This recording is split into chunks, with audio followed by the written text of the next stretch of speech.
Bonjour, je m'appelle Paul, je suis le compagnon de Zoé et le papa d'une petite Suzanne.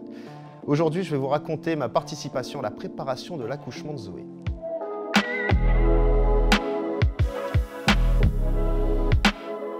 Pour la préparation à l'accouchement, on doit assister à des cours.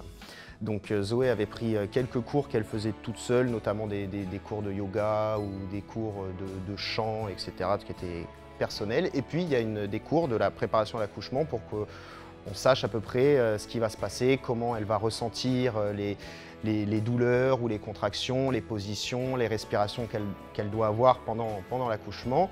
Donc je suis allé avec elle, donc on était, je pense, 2 ou 3 papas maximum, il y avait une dizaine de femmes enceintes, et donc une sage-femme qui nous explique comment ça va se passer. Alors il faut savoir que ces cours, c'est quand même très intime, on parle beaucoup du corps de la femme, de comment ça se passe à l'intérieur, etc. Donc c'est quelque chose qui est quand même... C'est pas anodin, hein, c'est pas quelque chose qu'on est censé entendre tous les jours. Mais bon, Zoé avait besoin de ça, effectivement. C'est important de savoir comment elle va possiblement réagir, les problèmes qui peuvent survenir.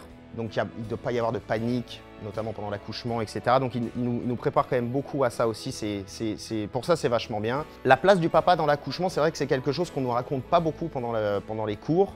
On s'intéresse beaucoup aux mamans. Moi j'en ai discuté un peu avec des amis qui avaient eu des enfants. En fait c'est beaucoup d'improvisation. On ne sait pas comment on va pouvoir gérer cet accouchement en direct parce que ça dépend de comment ça se passe, ça dépend du temps que ça prend, ça dépend des contractions qu'elle va avoir, ça dépend de la douleur qu'elle va avoir. Je pense que chaque accouchement est vraiment propre à la femme qui va accoucher, donc forcément son compagnon à côté devra gérer son accouchement quelque part qui lui sera personnel. Donc on s'en parle parce qu'on se rassure, on sait que c'est quelque chose qui va être quand même beaucoup d'improvisation, donc il ne faut pas paniquer. À partir du moment où ça se passe bien, je pense que c'est le principal. Nous, notre rôle, c'est de la soutenir. Après, elle veut qu'on soit plutôt au niveau des pieds, au niveau de la tête, qu'on lui tienne la main, ou qu'on sorte, ou qu'on respire avec elle. Je pense que c'est vraiment sur le moment, même sa femme, je ne pense pas qu'elle puisse savoir comment elle va réagir. Donc c'est vraiment beaucoup d'improvisation, et ces cours, à mon avis, sont là aussi pour nous rassurer, pour nous dire que tout ce qui va lui arriver, d'autres femmes l'ont vécu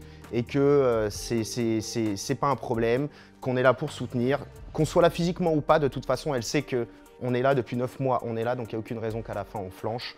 Donc je pense que c'est ça le rôle du papa, mais chacun a son expérience d'accouchement personnel, je pense. Donc voilà, je vous ai parlé de ma participation à la préparation de l'accouchement de Zoé. Encore une fois, c'est une expérience très personnelle, donc n'hésitez pas à en parler, à communiquer et à partager sur cette vidéo. Peut-être que des papas se retrouveront dans votre expérience et ça les rassurera aussi. Et je vous dis à très vite pour une nouvelle vidéo.